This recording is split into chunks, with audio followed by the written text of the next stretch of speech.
Depression byize kumbaho ariko ntago depression ariko burya na industry n'ishuri kugenda umenya strategie za promotion guhuza n'abantu character z'umuntu nazo zikagenda hazamo challenge.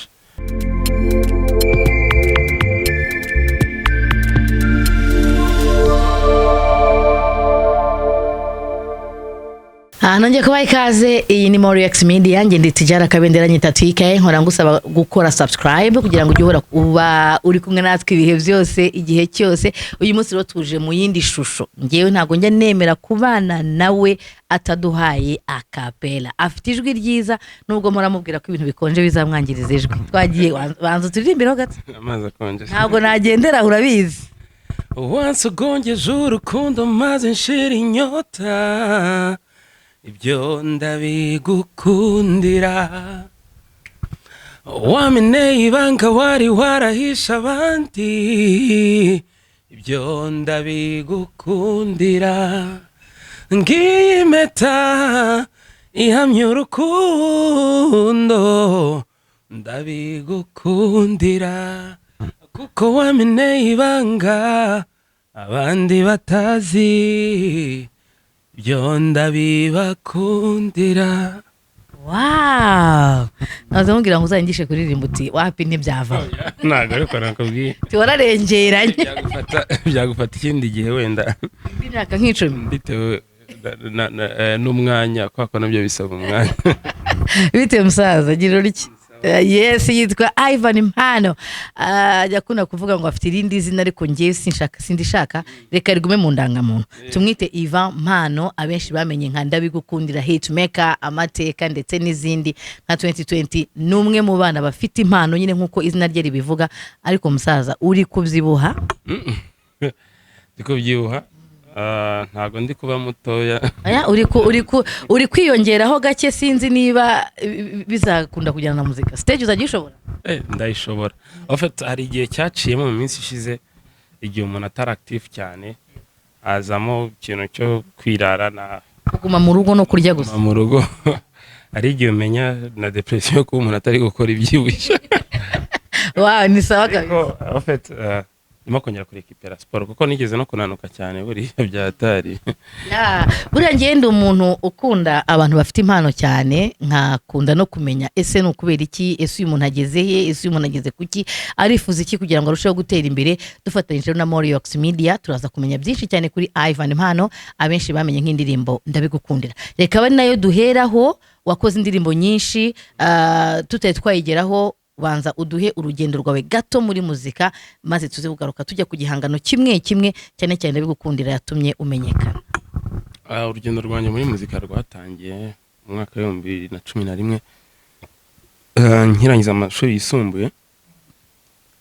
Nitabira amarushanwa yitwa Talent Detection yategurwaga na Skizi, muri Ramona Declick no ori judge we na Clement. Icyo gihe ariko nkaba narigeze kwitabira yandi ya Kina Music ari abafashamo ba Christopher na ba Ivry, ubwo twari generation ariko aribwo ngitangira kubyadapta kuko ari ukuntu iyo umuntu akiri muto agerageza ibintu byinshi. Football iranga ndavunika ndavuga reka na football wagezeyo ndabareka sustaining ahangaha. Ubwo mporana na Click anyemera kuzankora indirimbo duhere mu irushanwa gutyo, ndakumusura kuri studio mara nk'amezi 3 ayikoraho. Yasohotse 2011 iyo ndirimbo nkirangiza secondaire, nibwo nasohoye indirimbo ya mbere abantu baranyankuraja. Twaga gute wagiye ariko abantu nyine hari ukuntu expectinga ko ibintu bizahita bibuka ariko burya na industry n'ishuri kugenda umenya strategie za promotion guhuza n'abantu character z'umuntu nazo zikagenda hazamo challenge. Nuko ndakora rikaragenda nsigara na Fazo muri Unlimited nkore indirimbo zimwe na zimwe. Ubwo nari mfite n'akazi nakoraga muri Cercle Sportif ari nako kanyishyiraga umuziki nyine icyo gihe. Nko muri 2013 nibwo naje kwitabira amarushanwa ya government y'ishuri ryo ku Nyundo, iyo shuri rya government. ndayatsinda badufata turi abanyeshuri turi abantu 30 bari bafashe muri buri turere nyine dufata turi abantu 30. wari wahagarariye akahe karere? Kigali nari nturutse mu mujyi wa Kigali twakoreye kuri centre culturel. Umva mu mwaka ukurikiyeho 2014 nibwo nagiye kwiga ku Nyundo, nibwo natangiye kwiga ku Nyundo mu mwaka wa byara amalevo niga imyaka 3. Ubwo mvanayo iyo package nari nkuyeyo ndaza njya kwigisha muri école primaire yitwa Papek. Wigishaga iki? Mu Gakinjiro nigishaga music notation practice, uburyo nyine basoma amanota n'ibiki bakwigisha abana nyine kuririmba. Ubwo bimaramo igihe kingana n'umwaka nyine kwako nakoraga ahantu hatandukanye ntoza abana. Nyuma nibwo nongeye gusubira muri studio rero 2018. Wakoraga ndabigukundira. Nakoze yitwa Sinarenzaho, isa nk'insubijemo gatoya no kongera guhura n'abantu. Baramwe indirimbo ni nziza ariko cyo gihe nanyishakisha nkora yitwa Mama Lolo. Nimara kuyikora rero numva sinzi kuri Imana yabigenje bita. Sinzi kuri Imana yabigenje. Itima hit. Ya urumva urugendo rwawe ntabwo rwari rworoshye Yvan, ntabwo rwari rworoshye guhera muri 2011 uwo munsi n'umwaka wa 10 ukaba warabyibuze warabuje kubona hit muri 2018, ariko nanone wari ufite impano yo kuririmba, ushoboye kuririmba, buri wese wumva nyine yaguha umva ugiye mu marushanwa atandukanye. Kuki wahisemo kujya kwiga umuziki kandi ari ibindi bintu byishusha bashobora kuba bakwiga kandi n'umuziki nawe wari uwuzi? Umuntu se yiga ikintu azi? Mbundi muri bino bintu bijyanye n'impano, ubundi impano yo ntago yigwa, nta nubwo impano ijwi uburyo uvuga nta wundi muntu wabyigana, ko tembre y'umuntu ibitandukanye n'iyundi. Byanze bikunze niyo abantu bajya kugira tembre zisa amajwi asa, harakantu kabatandukanye kuba uri wowe nyine uremye mu buryo bwawe. Rero kugira talent ni kimwe ariko skills zo zirongerwa zirigwa. Urumva numvishe iyo opportunity yari ibonetse yo kujya kwiga, ndavuga nti pourquoi pas nagerageje nkareba. Natwe twagiye twumva ari chance se bya bintu byo muri primaire. Kuba uryo navuye no ku kazi ntasezeye ari nka detente, ndabarekanye ndebe uko bimeze.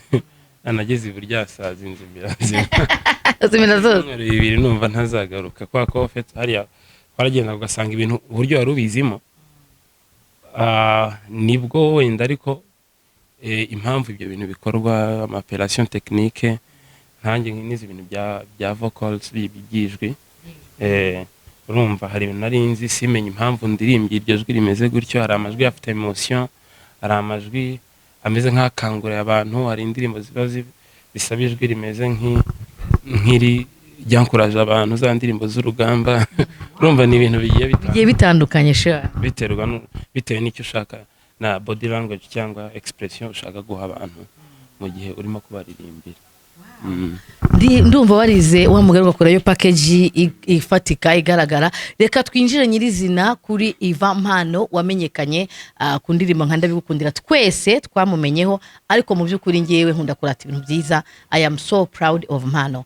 Dukeneye abantu. Ejo naganiriye na Rafiki, ni umusaza no mu legend mu muziki, aravuga ati ikintu gikenewe dufite abahanzi beza, harabura ikintu cyitwa amafaranga kugira ngo tubashoremo, kandi abahanzi dufite hano ni imari ikomeye cyane. Turaza kuza kubigarukaho. Wewe mukanya urivugiye uti ntago nzi ukuntu Imana yabigenje, mbona biraje. Ndabigukundira wayikoze ute, wayitekereje ute, byaje gute wamagare ku buryo ukora indirimbo ifi nziza bene kare yakagenda? Kuva nkiva ku Nyundo nfite ukuntu ngiye muri ngewe ntago nifuza gukora ibintu byanjye nyine nubwo byamvuna. Ari mfite groupe, navuye mfite groupe y'abahanzi bandi babiri twari batatu. Iyo groupe rero iza kuzamo ikibazo. Hari ukuntu ubona ibintu mu ntangiriro ukavuga ati bino bintu bibaye mu gihe tuzaba twarakomeye twarubatse izina rinini byazanyangiriza kariyeri. Mfata gahunda yo gukora njyenyine kuko natangiye gushaka uburyo nakora indirimbo zanjye nkahera kuri zero. Rero muri uko gushaka indirimbo nziza njye nk'umuhanzi natekereza gukora ikintu cyiza ikije mu mutwe wanjye mbere kiza kurusha ibindi atari byanye ngo ino ndirimbo ndayibitse nzayikora mu myaka 2 wenda nuko ko ntaho nse jamais ejo n'ejo ndashaka kuba utakiriho njye indirimbo nje mu mutwe nziza mpita nyikora. Ndagenda urumva icyo gihe ntago byari bimeze nakonaga n'igisope n'igisope wakirimbyemo. Nzajya mpora ndirimbira abantu indirimbo z'abandi kandi nshoboye kwandika nabyiyumvamo. Ufite nsanga icyo nkeneye ari guhindura strategy y'imikorere yanjye uburyo nakoragamo production ndameliora. Ndakubwiza ukuri iriya ndirimbo nayikoze nari nshonje nari ndavuga nti kugira rero biswe zabanza ku buryo ikuvana mu bukene ni introduce kwa ko nari mfite belief kuko indirimbo nziza njye nyumva nyirimo kuyikora ya marangamutima ngiye ndimo kuyandika emotion ku buryo nshobora no kuzana amosozi mu maso mita nishyira mu mwanya w'umuntu uzayumva nkavuga ni ikintu ariko juste ntago numva ko ariyo izagira kuko hit ziri igihe cyayo. Naravuze ati reka nkora indirimbo nziza gusa n'abantu bari muri industry bazajya bumva ubundi yo convince abantu bari muri industry n'abandi ye narayumvise mitangu mushaka ndavuga nti uyu mwana no nuko mbisaba n'Imana nyisaba indirimbo nziza. Icyo gihe ndandika amagambo numva birimo kugenda biza. Yakozwe nande? Yakozwe na Fazone twayitangiranye buriya dufite ukuntu yari Porsche yanjye ari inshuti. Irangizwa na Pastor P. Tukimara kuyikora Pastor P we namwohereje sampa itambwira ngo ino ndirimbo ni hit. Ya nibyo umuntu aganira ku muziki akaganira ku buzima busanzwe akaganira ku buzima bwacu bwa buri munsi. Iyi ni Moriyox Media. Dukunda kuganira n'ibintu bikora ku bantu cyane ku marangamutima y'abanyarwanda. Mu kanya hamaze iminsi hagaragara ibintu na mukanya tumaze kubiganiraho ku muntu twaganiriye mbere yawe tugaruka ku kintu cyitwa depression. Abantu benshi badakunda guha agaciro ariko kigaragara mu bajane, kigaragara mu bantu, kigaragara mu banyarwanda buri munsi. Aho ugasanga uko umuntu afite depression twebwe siko tubyakira nka society turakunda kumutera utwatsi no kumugaragariza yuko either haze cyangwa se afite indi mico myinshi yinjiyemo. Wigeze uhura n'icyo gihe cyo kwigunga no kujya depression? Depression bize kumbaho ariko ntago depression ziri kwinshi. Hari depression iterwa navuga iterwa na relationship hagati y'urukundo rusanzwe hagati y'umuhungu n'umukobwa. Ka depression iterwa n'imibereho. Ngerageza kugira depression kera. Navuga ko ari ikintu kize kumbaho nkiri mutoya ariko uko nakomezaga nkura cyagendaga kigaruka. Urumva umubyeyi wanjye ntago nigeze mbana nawe igihe kinini. Uhe ndimo kuvuga ari mama twatandukanye ajya kwa Tanzania nk'imyaka nka 13 ni nari kubwo papa we namumenye mfite nk'imyaka 8. Papa we kugira ngo umenye for the first time imyaka 8? Nari mfite imyaka 8 njya kumureba muri Kenya mama aramunyereka ngo none papa wawe ndabyishimiye. Anagusigayo? Bwa kabiri nibwo twajyanye nsigarayo mariyo n'iminsi ariko ofete ntuza nk'ubuzima nabayemo nyine ndi kumwe nawe ntago nkuko akunda uwo witeze umuntu n'urwo rukundo ni affection mbona byari different n'icyo gihe nyine ko nabyo expecting. Ukiri muto abanaga na mama gusa ku myaka 8 akwereka papa abwira ati ni papa wawe nza no kuzasubira kumusura muri Kenya hano yabaga yitabye Imana mwakire mubayo. Urumva icyo kintu haje kuzama akantu nyine ama conflict familiale ya mama na papa. Se hari hagati yabo. Urumva yamenye nkuze nawe kwenda kumunyakira byari bitarakuza neza ariko haza kuba ikintu cyuko adafata responsibility. Oya kuko sinzi ukuntu hari ukuntu abantu abagabo bimerera sometime akaba ari kuri koti imwe ubundi agarara kukuri. Hari ijambo yize kuvuga gitamva mu mutwe nyine ntago ari ngombwa ko ndivugira hano ariko afeti yasaga nkaho anyizoye nyine muri parti y'abana barabe icyo sinongeye kugira n'amahirwe ngo mpure nawe mbimuganirizeho ariko kuba mukuru nkajya ntekereza icyo kintu nkavuga ni kubera iki hakaba nk'ibintu bikubaho ukavuga ati iyo mba ntari mfite narabaye hafi cyangwa arambaye hafi akamenya ibyo ntekereza akamenye uburyo yamaze kugaragaza ko ari kukwinyoha ntago wigeze wegera mama ngo umubaze impamvu kuko burya ababyeyi twebwe abagore tuba dufite uburyo ki twagusubiza umbajije ikibazo uti mama kuki papa byagiye ikintu gitandukanye ahubwo nuko nyuma yo kuvuga iryo jambo ngaruka i Kigali yanditse lettre igaragaza amagambo meza komereza ahangaho wari ugeze nyine utubwira uti umuntu ati nakwiga gute kuba umugabo nyine ariko mfite ni ikintu buri mubyeyi wese yakagombye gushyira muri responsabilité. None wowe nka Yvan ibyo wanyuzemo uhuye na papa ukuze nawe ntago mubanye na mama ari mu bundi buzima wowe byagusigiye irihe somo byaguhaye irihe somo ry'ubuzima bwawe n'abawe bejo hazaza? Byampaye isomo ry'uko umwana akwiye kugira uburenganzira ku burere ahabwa n'umubyeyi we kandi ku babyeyi bombi, ndetse binyigisha kumenya kubaho mu buryo bwanjye, kubaha abantu no kugira inshuti, kwa ko burya iyo udafite umuntu ushobora no kuganiriza story life yawe hari n'igihe bigenda bikakwafekta ahubwo ukabiguma nawe mugani akaba ari go depression ikura. Ariko byanyigishe byamfashe nyine gukomera, kuba strong ubungubu ngenzi kwihangana mu mibereho yose. Urumva nk'iyo ubwo buzima baye ari ugenda ukaba ahantu hatandukanye, ukarerwa mu mafamiye, ukarerwa muri famille zitandukanye, nyine ugenda ufata characters zitandukanye. Ariko nshimira abantu nyine babaye muri uwo mwanya ko bandeze neza. Niho nashaka kugana ku myaka 13 mama afashe inzira agiye nawe mu bundi buzima, wowe wasigaye mu kuko 13 byanze bikunze ari ukiri mu mashuri. Nigaga mu mbere mu wa kabiri secondaire ngira. Yari 14 niga mu wa kabiri secondaire.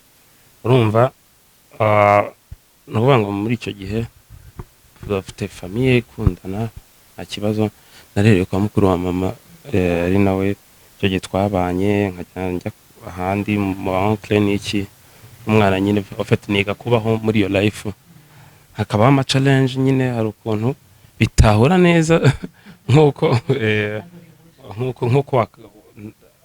aburetse ko nta umuntu atabaranye n'ibyo atazi, ntago wabari ibyo hari n'igihe wari gusanga nk'iyo life nari kwivamo nabi ndi kumwe nabo bombi. Ariko icyo nishimira nuko byibuze Imana iyo ifite ubuzima yakugeneye inyura mu buryo bwawe kugira ngo beho. Uti papa n'ubundi ajya kugenda namubabariye.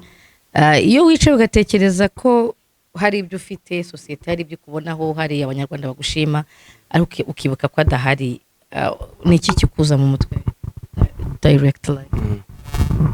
Ufatiye akabaye ahari ngo habibone, kuko nifuje urukundo nyine rw'abantu, rw'inshuti ngiye nkunda abantu, nararubonye nabimusharinga, kuko abantu bankunda ubu bananyifuriza imigisha, bakanayifurije abo nkomokaho. Nayo akabaye ahari ngo dusangire kuri ibyo byiza. Burya umuntu ajya kubaho kuko habayeho gutera urubuto. Urumva nyiri urubuto rero.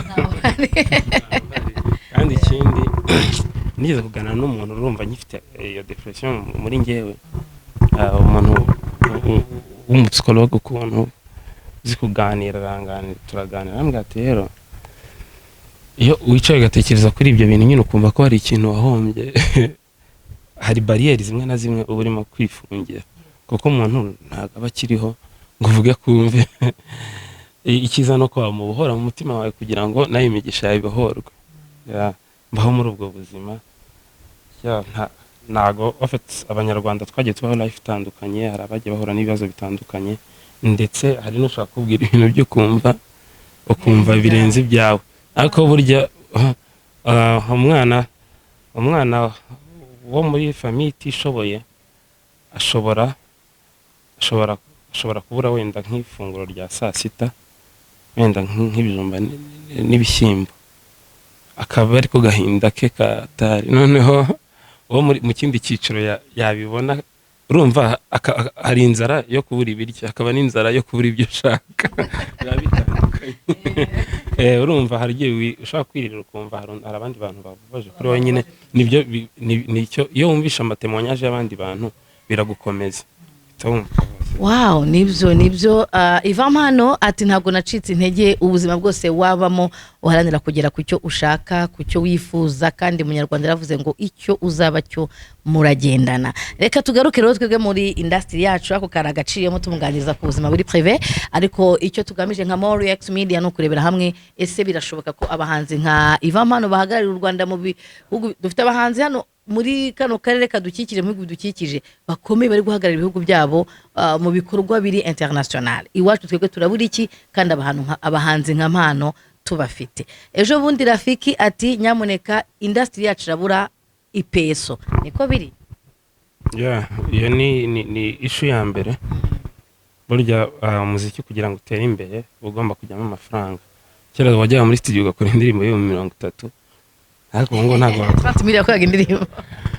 Ariko tuyitangiza 2010 30 wari. Iyi naro 2010 30 yari menshi. 2010 2011 kurikije ubu ngubu ko ntabwo washaka gukora audio iri munsi y'150 ubu ngubu.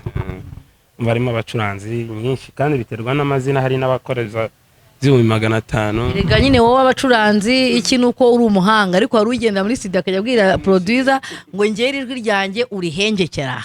Nkanjye ubu ngubu ushatse nabwira ni producer ntago wamijwi ryenda gusa nk'irya Mpano. Urumva ni ikibazo cya mbere cy'amafaranga, investissement.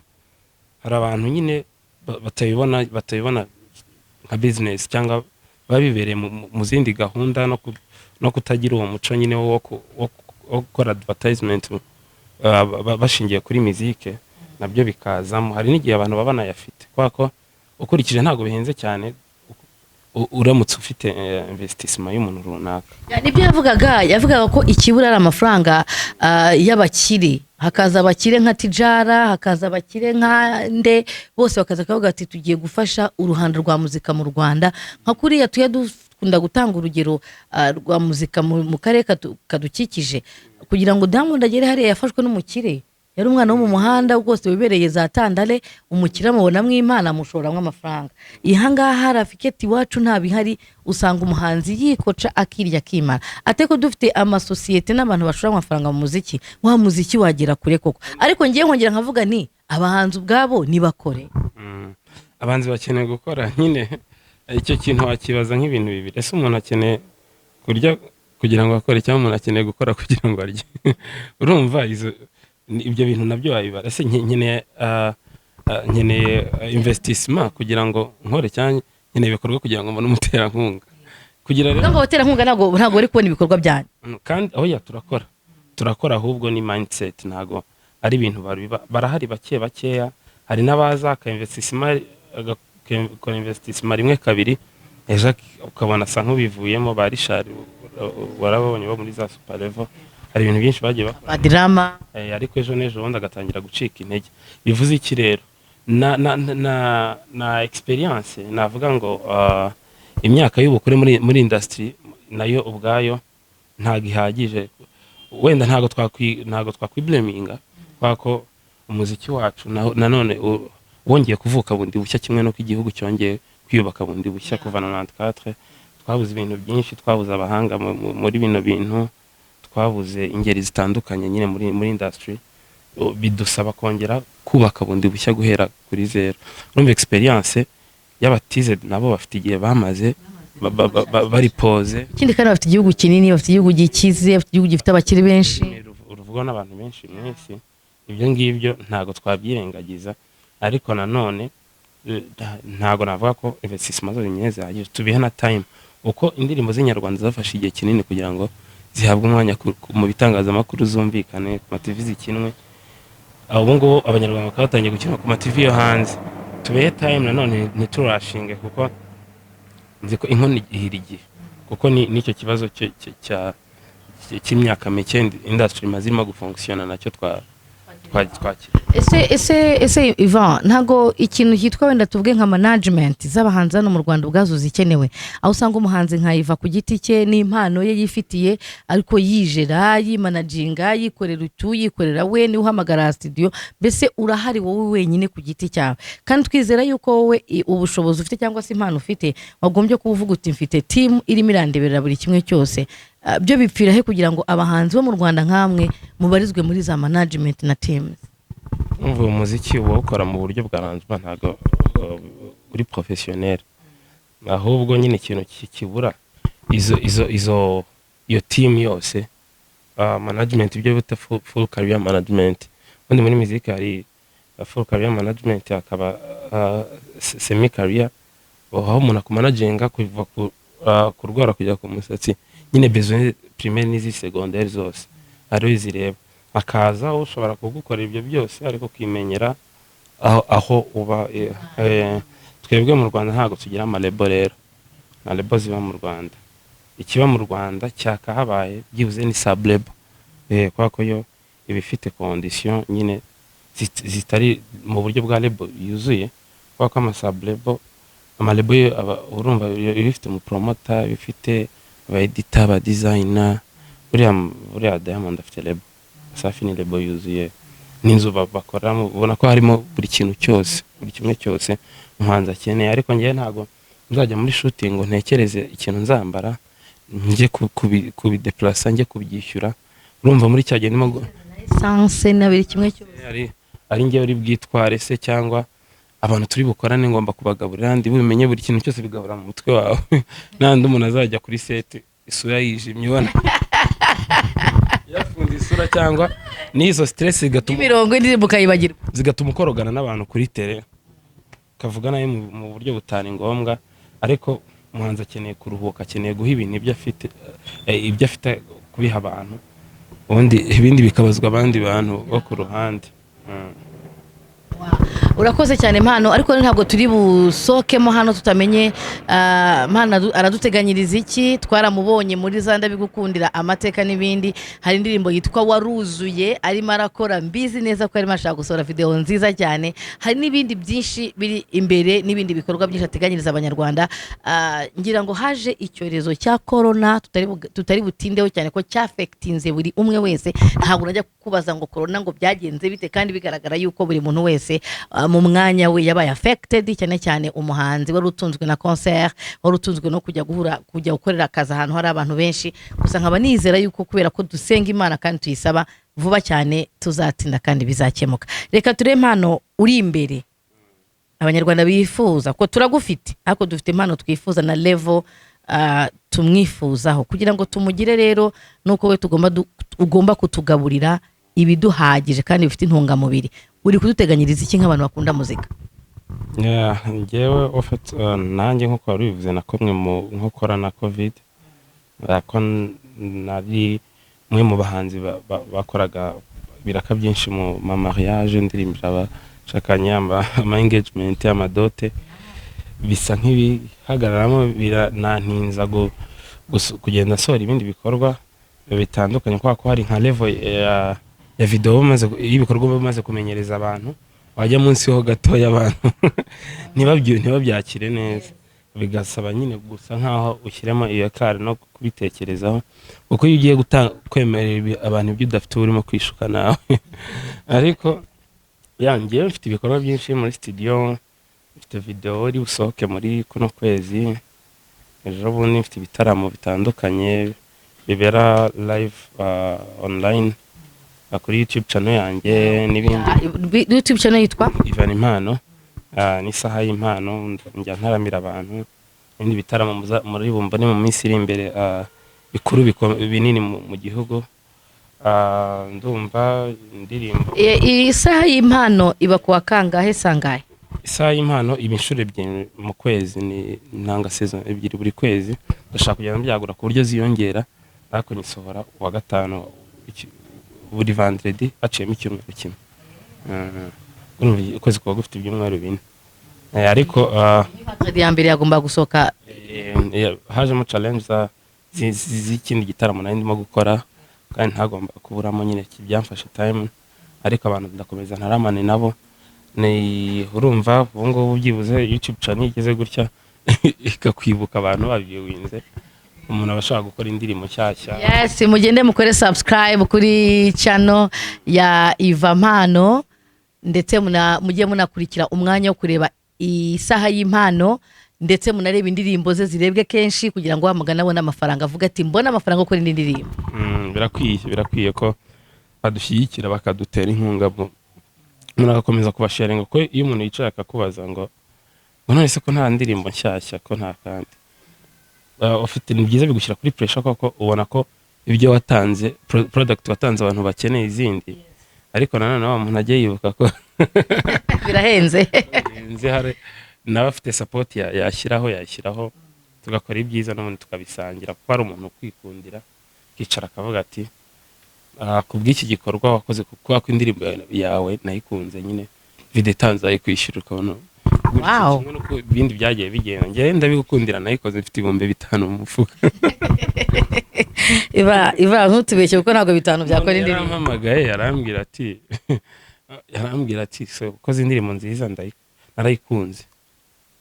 Icyo gihe ikiri audio yari ikiri audio ifite ka bande dessinée narayikoreye nkuri shushanyije ahitambwira nayigukorera byose nyine we yaragera negura setting byose dutangira no gukorana buretse ko bitamaze iminsi ayisaza mutundi tuntu ndakomeza.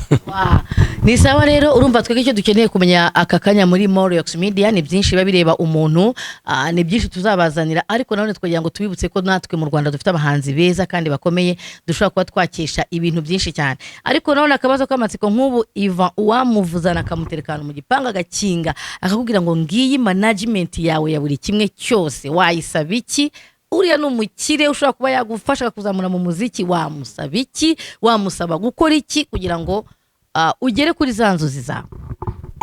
namusaba ubundi hari ibibazo bisanzwe by'ingenzi nyine byibanze mu challenging umuntu ku buryo nadabasha no gutekereza neza ubundi stabilité y'ubuzima kwanza urumva hari kuko muziki hari n'igihe muri iyi minsi hari gisanga wabaye nka besoin seconde wabaye ikindi kintu ugatekereza nko gukora ikintu ariko ukavuga ati hari ikindi hari priorité y'ubuzima busanzwe ikintu muraba takora amalocation nkuko wari ubivuze nyine ariko nyine twajya muri mu bijyanye na career ya musique barakeneye product nziza promotion kuguhuza na ya monde ya musique nyine performance iri ku rwego rwo hejuru kandi ibintu bitagarukira bitari imite hano mu Rwanda gusa nabo baba bizi ibyo umuhanzi abakeneye kiba gisigaye no ku approachinga mu kaganira. Indirimbo zawe zose wakoze buriya niyihutetesha cyane niyihukunda kurusha izindi? Bigenda bihinduka bitewe na time. For this time ni nshyashya itarasohoka irimo ahantu nanjye uriya ko numva ishaka kunkomanga kuzakomanda bigukundira somehow niko abantu barimo kumbwira ariko ubashe kuyumva yitwa nyuma yawe abantu bayitegereze nyuma yawe nagize amahirwe nangiye kunyumvisha mu gutwi arambwira ati sister umva akantu ngiye gushyira hanze muri no minsi gusa ngira ngo twe twasoza icyo tuba tugamije no kugira ngo tukuganirize tukuruhure mu mutwe tukuzanira byibuze umuntu mukeneye kumenya amakuru ye ahaherereye aravuga ati reka iki cyorezo cyugarije isi kivemo we nka Yvanny Mpano akore kuko icyo yifuza no gukora agakorera abanyarwanda. Abadukurikiye kuri Morox muri kano kanya babwira iki? Abakurikiye Morox bose babifuriza imigisha y'Imana gukomeza kwirinda tugatsinda icyorezo tukazabasha kongera guhura barimo kureba kino kiganiro bashobora kugira investissement bakora ku muziki wanjye nka Yvanny Mpano no kuri ni karibu kandi ngende mari dahomba. Mora mbivuga ko ari mari dahomba ngiye wama amafaranga ngo mushoremo nashora muri Yvanny Mpano gusa umuntu wese ufite urukundo rwa muzika kandi ufite ko muziki nyarwanda utera imbere mu byukuri bitari blague uyu mwana w'umuhungu afite impano ikomeye aravuga ati umuntu abashije gukemura ibibazo byawe bindi ntugire ikindi kintu utekereza umuziki ukawugira priorite nta kindi kintu uri bukore mu by'ukuri twagira abahanzi bakomeye kandi benshi. Ivan, reka twifuze kugira ibihe murakoze cyane. Yes, iyi ni Moriox Media. Kora subscribe kuri Moriox Media, kora subscribe kuri channel ya Yvanny Mpano kugira ngo bashe kureba ibitaramo bye akora nka isaha y'impano akora kabiri mu kwezi, wa gatanu wa mbere w'ukwezi n'uwa gatanu wa nyuma w'ukwezi, maze uzabashe kujya ukureba ibitaramo bye ukurikira channel ye niko urabasha no kumuha support.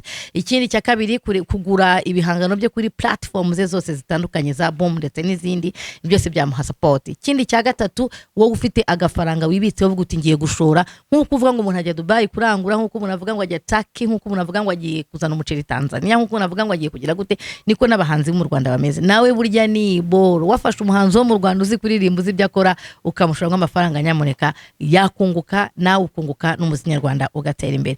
Genda itijara kabendera nyita TK naho mukanya.